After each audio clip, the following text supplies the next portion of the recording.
Matilda. Contention ang hinahabol dito ng TNC, yung buhay sa regular season. Now we move on to the traffic phase. Smart Omega removes the Julian. Talagang tinanggal kagad yung mga comfort heroes dito ng TNC, yung Louie ni Lancy. Actually magkasama yung dalawang yan nung nangyari yung napaka-unfortunate na diversion ng TNC. Smart Omega, pwede nilang kunin yung Hayabusa para kay Andoryu. They do go that route pero open ang Matilda. Unfortunately for TNC, binasa ng Omega yung kanilang textbook play. Wala yung Paramis. Yep, and grabe no, nandito na talaga tayo sa punto ng torneo na first pick na si Hayabusa, yung dating lagi nating nakikitang pinipili ay hindi na masyadong pinipili, but they still go and decide with the grabe. side wheel and Vexana Pay. Blitz draft, Auntie! Oh my god! Blitz draft! Hylos and Harit kagad dito ang Omega. Pwede kung ano marksman ng TNC. Pwedeng maghanap sila ng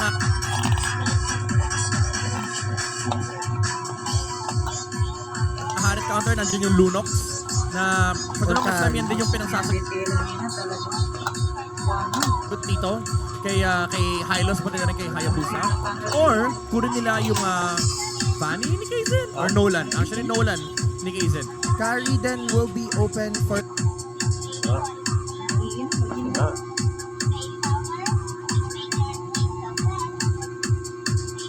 them should they decide to be Moscow. Nolan. Well, pwede ba namang mag-carry, Claude, parang sinayun na good. Ang question lang dito is kung kaalis ang TNC, medyo delikado considering na kaya siya ng Harit, kaya siya i-burst off ng Hayabusa. Pero ang kinaganda kasi, i-consider man ng TNC yung Alis, ang laki ng combo, yung Vexana, Tigreal Alice, ang daming setter, and halos lahat ng heroes ng Omega dumidikit sa kanila. So it is a possibility, even though losing lane matchup, lamang naman sa compoints. Yep, and doon natin nakikita, no, kanina binanggit natin ng unang serye, iba yung laning phase doon sa phase ng team fight na ang kaganapan. Kasi nga naman, kahit pa paano magiging market yung entire lineup na meron dito yung TNC Protein. Even the Nolan with his newly buffed ultimate, meron ng slow mechanic, so definitely that's something that we can expect. Kawawa yung Harit. Dahil yung kapag pinuhusan ka. Ano yung 2-1 na yan? Anong team yan? Yun ang tanong. Pero again, no, going back, kawawa yung Harit kapag binubuhusan ng combo ng isang Nolan. Boss, pakibaba yung brightness. So, bibigyan ko kayo ng tip. Kung may hyperflex kayo sa phone nyo, ibaba nyo ang brightness. Based from experience. Correct. Number 1, look at the picture. Number 2, lower the brightness. Tama. 2 steps. 2 steps lang yan, guys. Very easy. Yes, makikita natin dito na 2 steps lang din naman ang ginagawa. Mage ban na rin naman, Vexana, Valentina will be banned out. And for the side of OMG, I think they could go with the Cloudman. Ooh, okay, pinagyan Lunox. Alice maybe, or get an XP first. Open interest, Arlot. export. Pwede export si Henry. Kanya-kanyang wow tayo. Wow!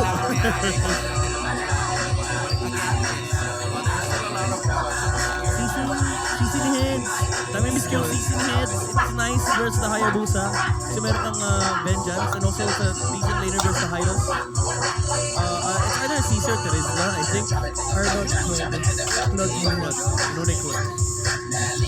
Okay, gusto nila itago yung XP matchup kasi sa bagay, hindi pa naman nagre-review ng XP dito yung Smart Omega. Ang worry mo dito is if sila ang kumuha ng CC. Or pwede pa rin namang ibang XP. Parang nakikita din natin na drop. Oh. Drop XP. Mala Sanford / Kirk. Tama. Galawan na pwede ilagay sa XP yung Lilia. I like Lilia. I like Eve too though. Pero maka-counter out ng Claude Claude tsaka if Claude. not magiging Eh kaso si Super Prince walang pakay. Lilia, Eve. Or malay mo, makakita tayo ng Makagura. Pag-urn yung Kir? Zaz. Zaz. Okay. Standard. Although medyo counter ng counter ng Claude. Yung mga alaga, mabilis mamatay sa Blazing Duet. Ano yung XP dito ng Bene ni Heads, CC ni Heads. Diba yung top 2 heroes niya nung last season? Yeah. Yung diretso sa likod agad para makikita natin kung kaya niyang i-burst down yung mga existing members dito ng Smart Omega. It's a good chance that Terizla or X-Borg lumabas dito for TNC. But I'm really rooting for a CC. Lalo pat nilabas dito yung Grok. Ang hirap na kasi patayin nila, lalo pag nag-vengeance. Yeah. Tapos pwede niyang saluhin yung shadow kill ng Hayabusa. Tapos yung tali din ng pagkakaibigan, medyo magiging maganda. But show in the XP. Versus Hylos and Grok. Parang hirap. Yeah. Parang, if may masiset up siya, Harith probably or the Hayabusa. Pero ang dulas ng Hayabusa ngayon now that the second and third has been buffed.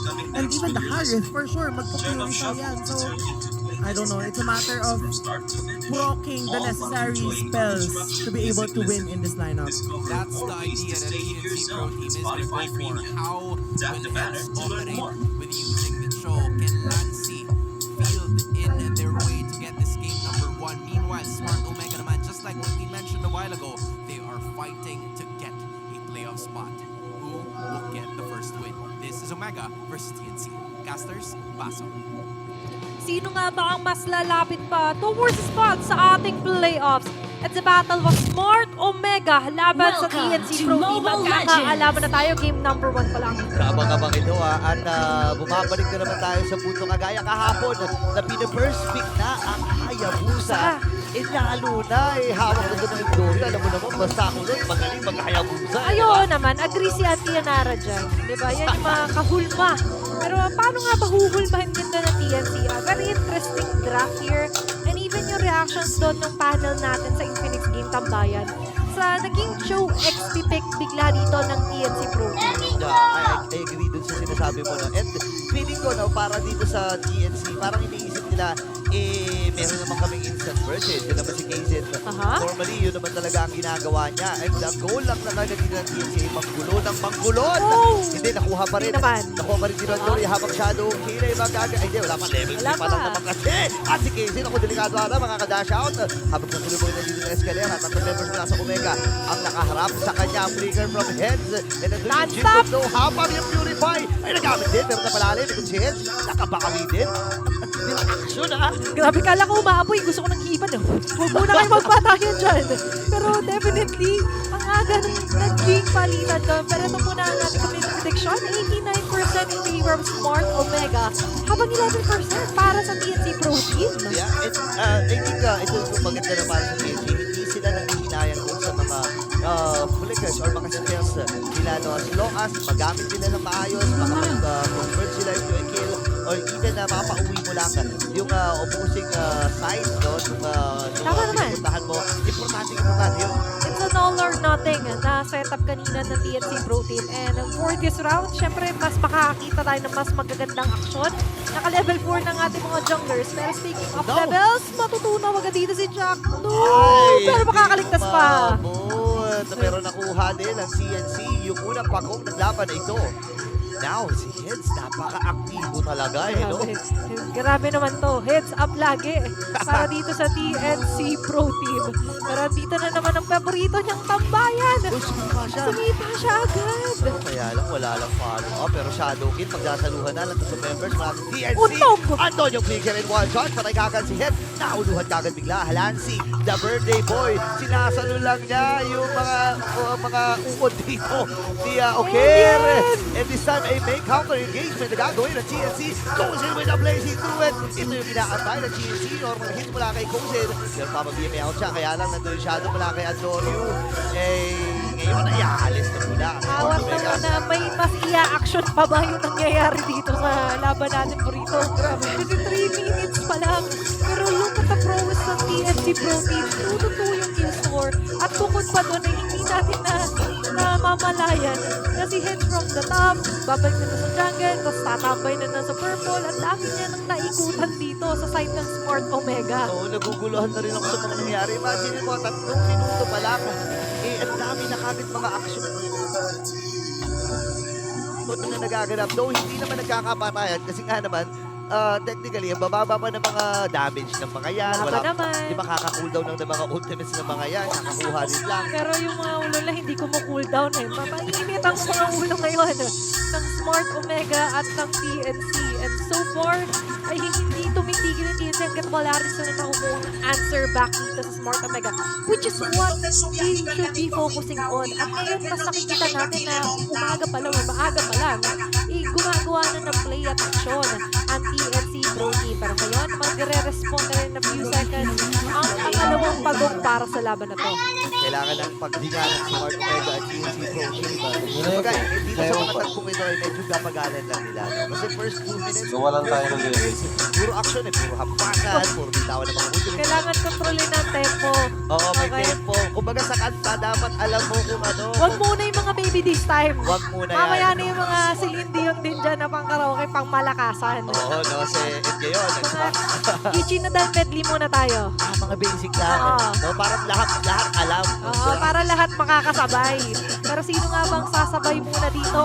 Pagdating sa pag-present ang lahat? Nakasipa na rin ang si Hit sa kanila. Bumuruhan. Makakatakas si Apple R with the footer. Pero ito na.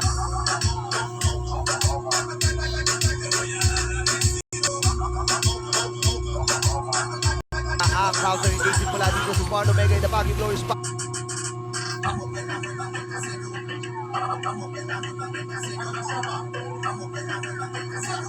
At wait, naipit si Escalera sa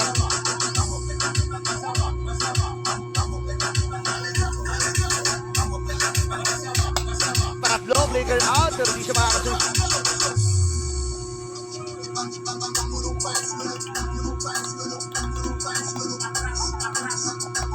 Five, courtesy of Anton.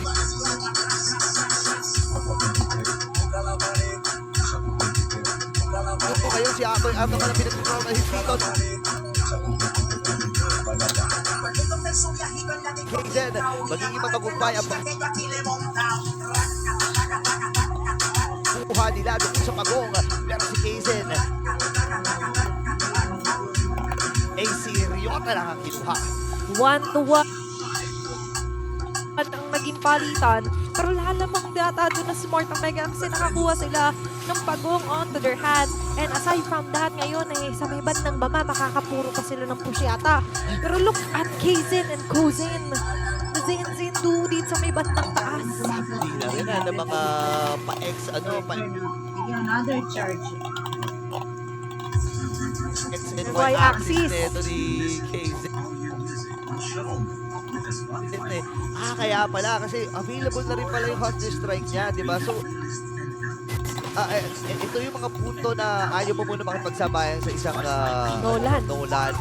Pero ngayon, sa may bandang itaas naman, kung sino napagamit pa si Implosion? Implosion. Hindi niya masasama si Atoy R. Tapang na Habang naman. si Chakmoy nandito, kaya lang walang added reinforcement mula sa Smart Omega.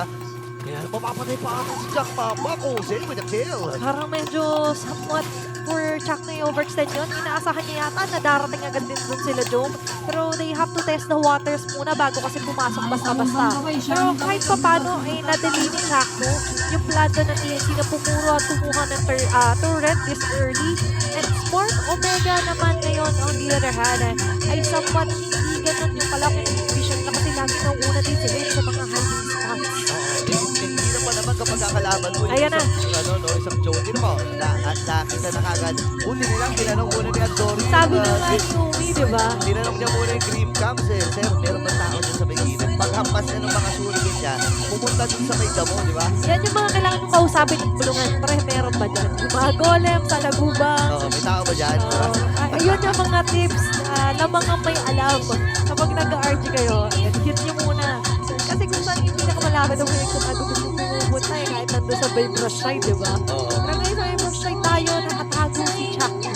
Mas mauna ngayon na ang force na Smart Omega na makaposisyon.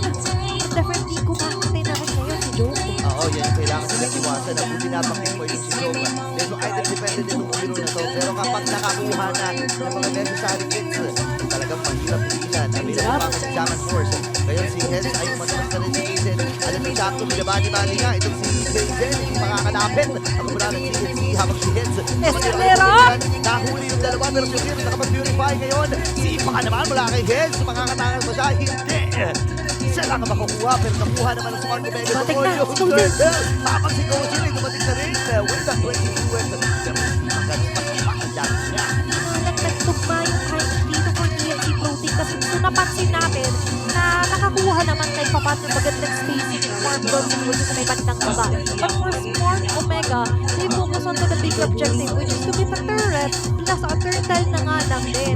And aside from that, guys, hindi pa naman nila napipitas sa King Sendoryo. We've seen multiple attempts, pero so far, hindi pa naman sobrang naging successful. Pero what's good is 4-4 ang ating kill score. May pa rin naman kahit papaano pagdating sa total net worth ng bawat isa. Pero hindi pantay sa ngayon ay napapansin natin ang space na na-provide para kay Kize. 5-6 na yung total accumulated niya. Kung i-compare natin kay Andoryo. Oo nga, kumando na kagad si Hazel dito kasi ibinibigay sa kanya. Actually, nakakaagaw pa nga siya ng mga resources dito sa Smart Omega. Kaya hindi kataka-taka na siya ang masilamang against sa Antonio. Pero ngayon, Gusto nila makalamang dito. Ito na nagtanong si Antonio. Dito ka muna, Prince. Masyado mo nga i-spill yung day na nandito yung ibang mga members ng barangay. Habang Rosie naman, hindi naman nilang iwasan niya yan. Ang vision yan for Lansing, kailangan nilang iwasan yung mga posibleng pagtugla dito ni Ryota. At bukod pa doon, syempre, kailangan nilang balansin yung wave nila. The Minion wave is everything. Ilang ulit na tayo nakakita ng mga resurrect na lang, bumabasag. Of course, para ma-relieve somehow yung pressure na nararamdaman nila ng PSP. sobrang importante talaga na makontrol mo yung lane. Lalo na, lalabas pa rin ilang segundo na lang. Ito unang goal ng ating game at something dito. Ay, so far, yung graph na yun. Mamaya, guys, balikan yan. Kasi ngayon, ito muna yung babalikan natin. Kasi nandito na naman ang pagsilip. Ayaw nila ng pa-happy birthday ni Ryota. Pero prior to this game, the graph has been played in the XP lane 4 times with a 75% win rate sa buong regular season natin, ngayong season 14. So, 4 times, pang-5 to. Oo. Tignan natin kung dadagdag ba yan sa win rate o parang medyo hahati at bababa. Gagana ba to? Kasi normally nakakita tayo ng mga graph na naka-damage build eh. Kasi nga naman, kumbaga na-re-reflect na or nabibigay na kung naman yung physical damage na meron ka, nagtatranslate doon sa physical damage. Tama, athlete guys. Ngayon parang ulit tayo makakita ng graph somehow. Hindi naman sobrang ngayon lang. Pero nawala ng mana kasi because of the patch note, di ba? Oo. At kung matatandaan nyo ngayon, mas magwawala na siya first skill pa lamang, di ba? Yung power of nature niya. Mapipili pa natin yung power net for Smart Omega. Paano nga ba magiging atake? Kasi sila yata yung inuunahan ngayon. Ako, inuuna na kagad si Jack Papa habang late goal pala kay Cozen. Pasok dito ang Smart Omega, yung Lord. Sino makakakuha? Si Antonio Palen. Ang bangungot na hulot. At ngayon si Escalera ay mamamatay. Courtesy of Oker. Grabe naman talaga dito si Andorio. Focus lang sa goal. Nakakuha na ng 1-for-1. Nakakuha pa ng Turtle or Lord rather for Smart Omega. At ito yung sinasabi natin ng importansya ng pagbalanse ng minion wave. Kaya hindi medyo papabor tong sa Smart Omega dahil mapagsasabay-sabay nila yung bawat linya na yan. Ibang klase yung naging attempt doon ng Smart Omega. Sinalubong na ni Jack Pambay at saka ni Akoy. Kumbaga binigay na nila yung katawan nila. Sige namin, kunin nyo na yung Lord, bilisan nyo lang. At yun nga ang naging susi para makuha nila na mabilisan yung unang Lord ng laban na ito. TNC Pro Team kailangan na kumapit pero shadow kill. Actually, dalawa naghati doon. Naghati-hati sila. Pero sa baba may ginagawa si Cozen Iba na naman yung atake ni Cozen pero mukhang nape-predict na ito na Smart Omega Neons. Kailangan umuwi ng mga members pero hindi yata pa-uwi ng Dorio. Basta-basta si Cozen naabutin ng Blazing Duet ng konti. Okay, nagtago si Andorio. Kailangan niyang mag-ingat dito kasi si Casey na ito din. Pero bang outplay na magaganda! Casey with a kill! Hindi siya pwedeng magpanggap na damo doon sa pagkakataon na yun. Nahuli siya doon ni Kaizen. And so far, hindi na si Kaizen sa binabantayan ko pa rin. Sa network, lamang na lamang siya is numbers talaga kay Antonio. And so far, parang siya secret weapon na pwedeng asahan later on. Even yung mga fracture na talagang napakahapdi na ngayon.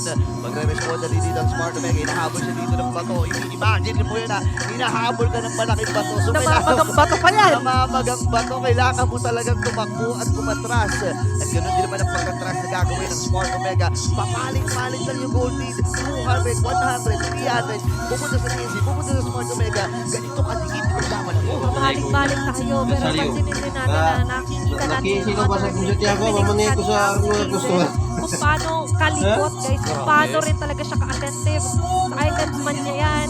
Sa recall man niya, na by the way, ang ganda na ng recall. Paano na, paano?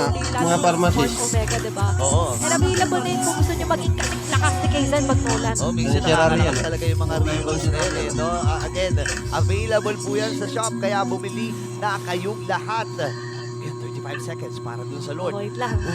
Smart Omega, ah. Tsaka ito, nag-usap-usap sila, pare-pare sila ng recall. Ano yan? Kahapon, si Daddy J, Iba eh. Pero dito, in sync sila. Pare-pare sa recall, pero hindi pareho ngayon yung nangyayari sa mapa. Kasi kung papansinin natin yung overall insight, parang namang nabasag na tore ng Omega.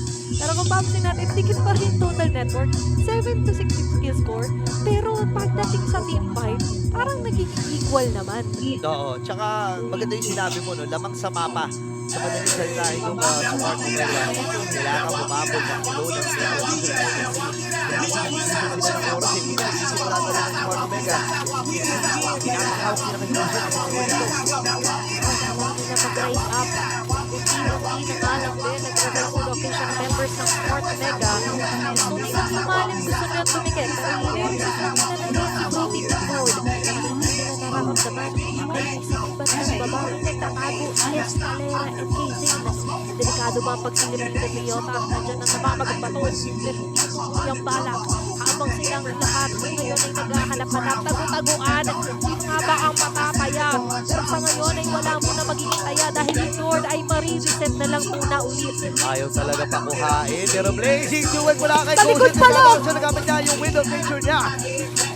At pumasok pa rin makakatakas. Even ang Dori na kalahati yung buhay niya with that use of Blazing Duel from Gosen. Nangyari purify ha. Ngayon si Kaizen. So kung sakaling pumasok siya, nakaabang ang mga members dito ng Smart Omega. Nabigyan talaga siya ng isang maigi. Pero ngayon maigi na tingnan natin kung paano nga lang. Build ba magiging man-to-man formation ng Smart Omega? Dahil sa ngayon hindi talaga nila bibitawan tong LDM. Pero dito na sipa! Kapasipa na dito pero kulang ang reinforcement. Hindi sa patindangin sila. Hindi nakapatumba yung nasipa. Liligo pa. Yung nasipa dito sa Smart Omega. Ngayon, delikado ata TNT. May ipit sila dito. Now, At naka-charge na! Gano'ng ka-wide si Ate At ganun lang talaga. Ngayon si Escalera naman na may ipit. Gamit niya yung kanyang compliment. Kailangan kumatras. Kaizen, pumipilit din. Sino ang kanyang inverse? Ngayon siya. Mag-isa lang siya. Nasolo niya. At dito na naman ang bangungot mula sa Smart Omega. Ibisa pa ganun, naging pa ganito. Smart Omega taking down 4 members of TNC Pro Team at makakakuha pa sila ng Lord. Mabubuhay naman na si Heads. Makasamahan niya si Lance, si Super B-Boy para dumepensa. Pero dire-diretso lang ang tingin. Nandito na naman ang Smart Omega! Even yung Zaman Force ay nilapag na rin. Wala sila mga ay, hindi, meron pa. Meron pa. Siege Minion at matagumpay. Hindi na mapapatumba. Yung Oren dito sa may bandang gitna. Mababa pa rin naman yung Deathheimers. Nakaka-flow na rin ng maayos dito ang Smart Omega. Parang ang hirap nito, ha? Hirap na huminga. Pero kailangan talaga mag-inhale exhale ngayon ng TNC Pro Team. Aabante na naman ito ang bagong barangay. Unti-unting nababasag ang mga tore. Pero dito sa pagkakataon nito, defendable pa rin naman ang kanilang base. Matutunaw nila agad yung door. Pero ang problema, mas lalo na silang makokonstrict sa isang lugar lamang. Yan ang mahirap na parte. Yan tumatama at kumukonekta yung mga sipanin. Hindi talaga sila doon sa instant damage. Yung mga nightmare spawn pa lang, napakahapin na nang inibigay dito ni Oker. Just for pa, manghila naman yung Dominator's Descent ngayon dun sa may top lane na plano nila. Dito na naman ang bagong barangay. Disiplina lang ngayon. Somehow gusto nila mas malinis sa mga pagpasok nila. May clean drive din na ginagawa dito mga tanod. Bawat daan tapat mo linis ko kasi bawat tinapatan nilang linya ay minitsure nilang nabutas nila. Ngayon, yung remaining nilang is yung bottom inhibitor turret at kung gusto na rin itong kunin ang barangay. Narangan na nga, no? Hindi talaga makakaalis. Sabi dito ni Jack Mamba, tumba ang dalawang members mula sa TNC Pro Team. Meron sila mga videos dito at kailangan ng kumapit ng TNC Pro Team. And this time may set up si Escalera. Pero walang tinamaan. Siya ang tinamaan ang lindig doon. Antonio with the kill. Habang si Kozen, pinipilit lang niya pero walang magpapapigil pa. Smart Omega takes game at number 1. Inainit ang laban at dire-diretso lang ilang bonus lang to go. Smart Omega takes game number 1 onto this matchup. At katulad nga, ng isa sa kondisyon nila, kailangan nilang ma-secure ang full series to secure their playoff streak. And now, they're one step closer to reach that spot. So, syempre, para masipayin at siyasanin mangyari sa game number 1, ito muna sa i-eliminate ng Giants.